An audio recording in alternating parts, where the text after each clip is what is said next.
Välkomna ni som tittar idag, så delar jag skärm här med Anders Storm som är VD på Sivers Semiconductors. Välkommen hit. Tack så mycket. I torsdag så aviserade ni ett gigantiskt förvärv, ett bolag som heter Mixcom. Du får börja med att berätta vad det är för bolag och hur ni hittar dem. Mixcom är ett mindre spännande bolag, ett lite spännande bolag uppe ifrån Chatham utanför New York eller New Jersey. De är ungefär 20 anställda. De är liksom ledande inom beamformers för 5G, SATCOM och så vidare. Det är en spin-off från Columbia University. Där egentligen då professor Harish, assistant professor där, spinde ut företaget tillsammans med några andra. Och de har tagit fram väldigt mycket spännande teknik som de har utvecklat i nästan 10 år, och 94 miljoner dollar har gått in i universitetets utveckling över den här tiden, och sen har det spunnits av nu med massa IP och så vidare. Så att, ett bolag som också har lite spännande ägare som Global Foundries som är mycket viktigt, och lite andra då, Kairos Ventures och så vidare. Så att, lite spännande bolag.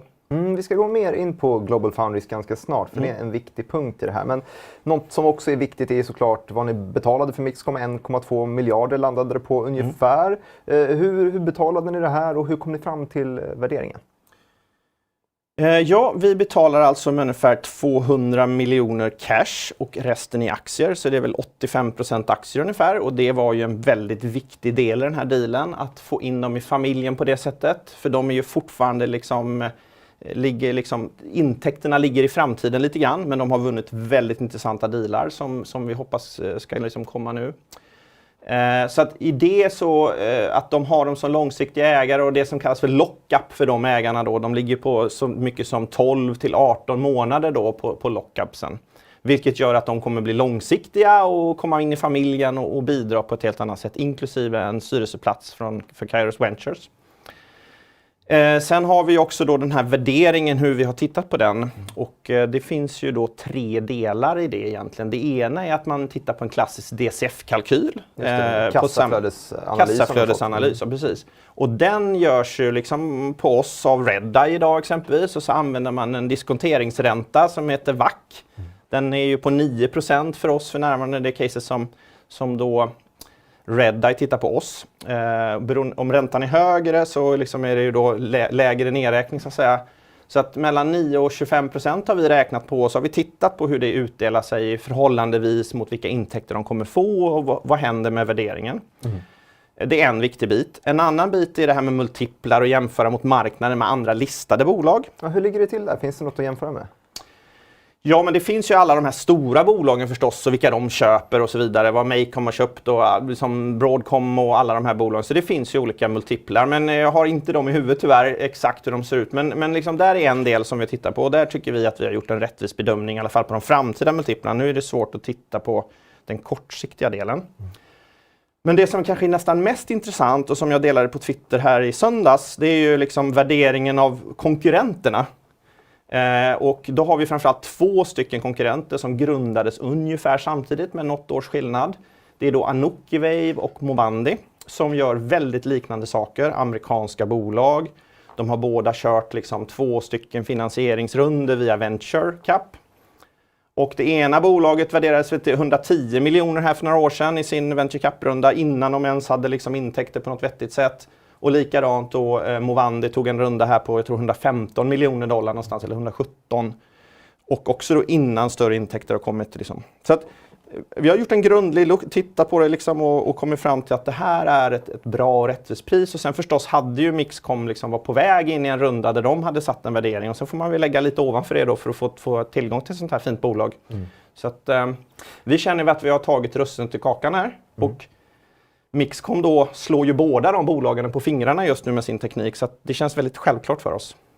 Och värderingen för ett bolag är såklart en sak. En annan sak som man lägger till om man ska få den här 1+1 är 3-effekten är ju synergierna. Alltså vad gör Sivers och Mixcom tillsammans starkare? Och här nämnde du Global Foundries från början. Du får börja direkt från grunden. Vad gör de? Jo, för nu får vi gå tillbaka till vad är Global Foundries? Och det är ju då ett bolag som gör själva skivorna till de här teknologierna som både vi och Mixcom använder. Så vi använder silikon germanium och RFSOI, och de använder RFSOI idag. De här skivorna är ju fundamentala tekniken för att kunna göra sådana här RF-chip som vi gör. Och i det så finns det då en del av att Global Foundries har länge jobbat med Columbia University och Harrish och även vd Mike Nolan har varit har jobbat nära med Global Foundries och kommit in och fått ett R&D-samarbete kan man säga. Och på det sättet då fått in också Global Foundries som en liten ägare i bolaget. Och på det sättet också fått till väldigt bra marginaler på det de köper därifrån.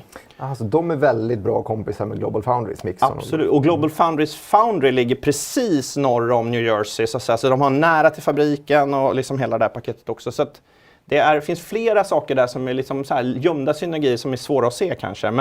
Men att komma åt, om man jämför vad Mixcom ligger väl kanske på 65-68% i sin bruttomarginal nu. Men vi har ju siktat någonstans mellan 40 och 60.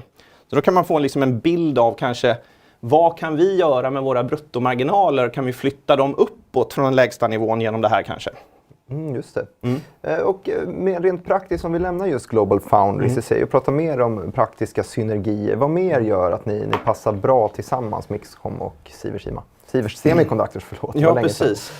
Jo, nej men alltså om man tittar på den ena biten är ju då den teknologin som de har utvecklat inom RFSOI, och det har vi också gjort då på de chippen som nu har varit lite konkurrerande. Men i våra nästa generations chip så kommer vi också använda saker för vår olicensierade del. Där finns det ju synergier också. Sen så har ju hela Mixcom då framförallt har de ju tagit in en till rätta nu som är väldigt viktig. Och den har de ju lite grann tagit framför näsan på oss, Amplion kan man väl säga. Och i och med det nu så kommer vi tillbaka in i det racet så att säga runt den här biten. Och den här första tillrättan som är så himla svår att lösa, som vi nu löser i och med det här köpet, är otroligt viktig skulle jag säga. Av flera skäl. Nummer ett, redan nu så ser vi ju att den här tillrättan kommer in och börjar fråga om andra saker. Det tog inte många timmar förrän jag hade, hur kan vi få titta på era chip och hur kan vi använda dem i small cells och CPE och hela det paketet. Direkta synergier. Just det, så får de tillgång i er produktportfölj.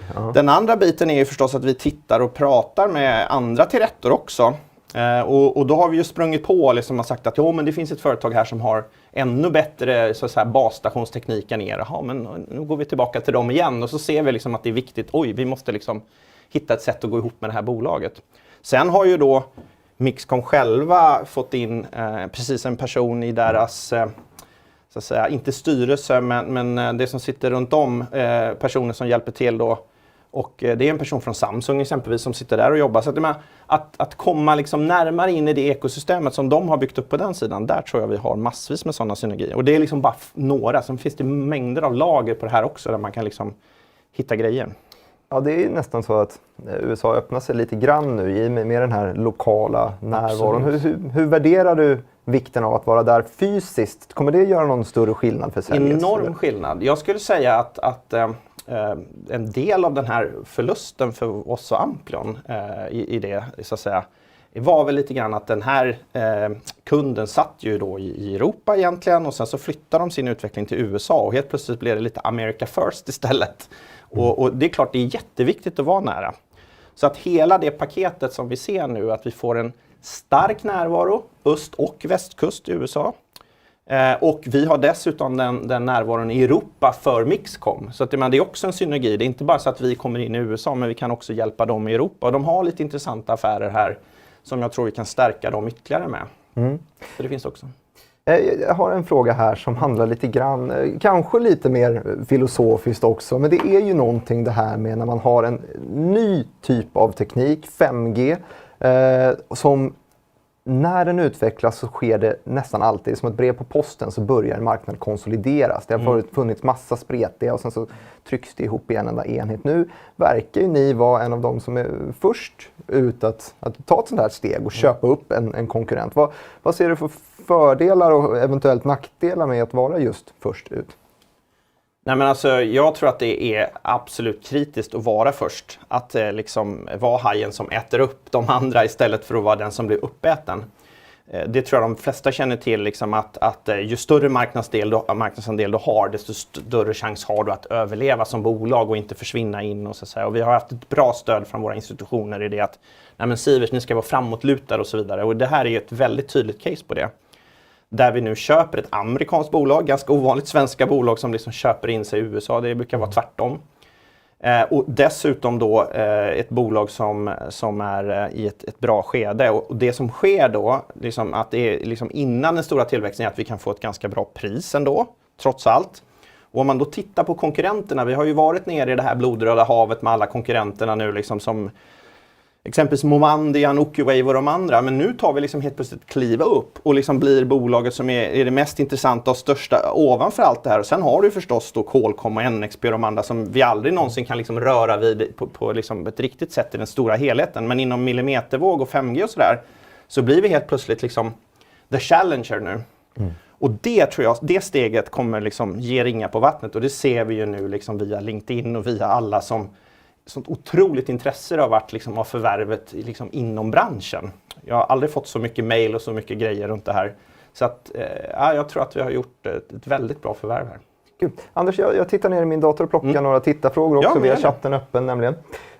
Då har vi en här som har ramlat in. Mixcom verkar göra mjukvara för basbandet. Vad finns det för intressant att säga om era respektive basbandskontakter? Så vi har ju ett gäng partners, NXP, IDT, nu Renesas, Cloptech och så vidare. Mixcom har då hittat lite andra spännande, de här som heter SiTunes bland annat, de har Xilinx. Så att vi breddar ju liksom den basen.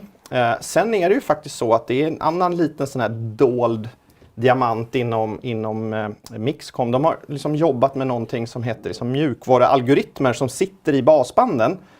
Och nu blir det väldigt tekniskt kanske, men de mjukvarualgoritmerna kan liksom göra så att signalen man skickar ut blir mer linjär och bättre och starkare, men med lägre effektförbrukning, eller att du då kan skicka den längre. Så genom att digitalt eller mjukvarubehandla signalen innan så får man ut en bättre signal, och det har de tagit fram. Så att det blir ju liksom en sån här liksom extra grej att jobbar ni med oss så får ni tillgång till det här. Gör ni inte det så får ni inte det. Och då kan man liksom klo fast sig hårdare inne bland de här kunderna, konkurrenterna, parterna. Så är det då en typ av mjukvara, jag då som inte kan tekniken särskilt bra, en mjukvara som går att applicera på resten av ert produktutbud också? Eller absolut. Det beror på lite grann på bandbredderna. Nu ska inte jag bli för teknisk, men är det för mycket bandbredd så är det svårt med det som kallas för digital pre-distortion, som det här är då.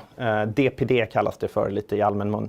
Och det är väl liksom det som är den svåra biten kanske, att göra på riktigt höga breda frekvenser. Men i den normala 5G-fallen och alla de produkterna vi har där på liksom 100, 400, 800 MHz frekvenser eller bandbredd, så går det definitivt. Anders, jag har en tittare här som skulle vilja veta lite mer om 5G Open Innovation Lab. Vad har du för något på den fronten? Ja, det är ett labb som har öppnats i USA av Intel och T-Mobile. Och där har ju då Mixcom ännu en gång varit väldigt duktiga. De är enda 5G millimetervågsbolaget som har fått komma med i den gemenskapen. Och det är ju väldigt fina namn att få jobba med. Så att där ser vi också synergier och möjligheter att liksom komma in som Sivers nu då. Det har ju egentligen gått några dagar sedan ni stängde det här nu. Ja, nästan 2 hela arbetsdagar. Jo, en helg däremellan. Men det jag vill veta lite grann är, hur har reaktionen varit affärsmässigt? Du berättade att du fick mycket intresse på LinkedIn till exempel. Men är det folk som har hört av sig och vill signa avtal redan nu? Kanske inte signa avtalen, men definitivt vill ha produktblad, vill ha grejer. Så den här Tillrättan har hört av sig och vill ha produktblad för olika produkter som de tittar på från våra befintliga produkter på Sivers. Jag har haft samtal med, pratat om att få träffa presidenten på Global Foundry, som jag aldrig har varit i närheten av att få prata med tidigare kanske. Vi har pratat med presidenten för Richardson som är det här distributionsbolaget. Så att det är väldigt, väldigt intressanta dialoger och så fort nu USA är på väg att öppna upp från den 8 november får man ju flyga dit. Så då blir det ett par veckor där borta, skulle jag säga. Det förstår jag. Jag har fått en lite bredare fråga också, men jag vill plocka in ändå. Det är en som skriver: Hej Anders, grattis till ett lyckat förvärv och bra jobbat till dig och teamet. När tror du att vi kommer nå lönsamhet? Då gissar jag att det är en aktieägare. Och hur många enheter måste säljas för att nå break-even? Svara med decimal. Ja, precis. Ja, och det där kommer vi ju in på det här tråkiga igen, att jag inte gör en forecast. Jag måste liksom hänvisa till Nordeas analys eller Redda eller Penser och de i det fallet. Men jag tror ju med det här förvärvet i alla fall att det kommer gå snabbare också. Även om det finns en viss kortare tid nu då vi liksom kommer få investera lite mer, och det var därför vi tog in pengar. Men i det liksom halvlånga förloppet så tror jag liksom att det här kommer gå snabbare. För vi har ju ändå de här 3 väldigt fantastiska kunderna nu via MixComm som ligger liksom i startgroparna här. Inom Satcom, den här T1 och den här repeater-kunden då, som är en gigantisk MSO i USA då. Jag har fått en fråga just om Satcom-kunden och nu när du nämnde det, kan du berätta lite mer om vad det är för kund? Ja, vi ska väl återkomma till mer detaljer, men det handlar helt enkelt om en satellitkommottagare. Man använder 1700 chip i varje mottagare från MixComm, så det är ganska många. Så det kan man räkna ganska snabbt och det blir ganska stora miljonvolymer om du bara säljer 1500 sådana här antenner exempelvis. Och det är en teknologi som är lite annorlunda mot de som finns där idag. Att man kan liksom koppla upp flera saker och man kan göra lite mer än den tekniken som finns med Starlink exempelvis då. Så att ja, mycket spännande läge och nu kommer ju då, liksom, för min del har vi ju sett Satcom-marknaden som något som kommer komma ännu längre fram då. Nu är det här liksom en tidig fas och vi kommer börja tjäna pengar på det redan 2022. Men i det stora hela så leapfroggar vi också.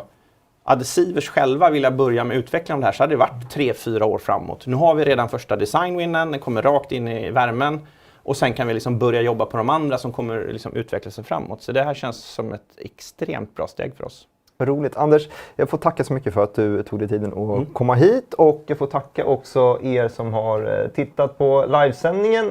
Vi är väl tillbaka någon gång i framtiden igen. Jag brukar ofta få tillfällen att intervjua dig, det är jag glad för. Den 12 november kanske? Ja, just det. Då blir det nästa kvartalsrapport igen. Tack så mycket för att ni har kollat. Ha det så fint så ses vi snart igen. Tack, hej!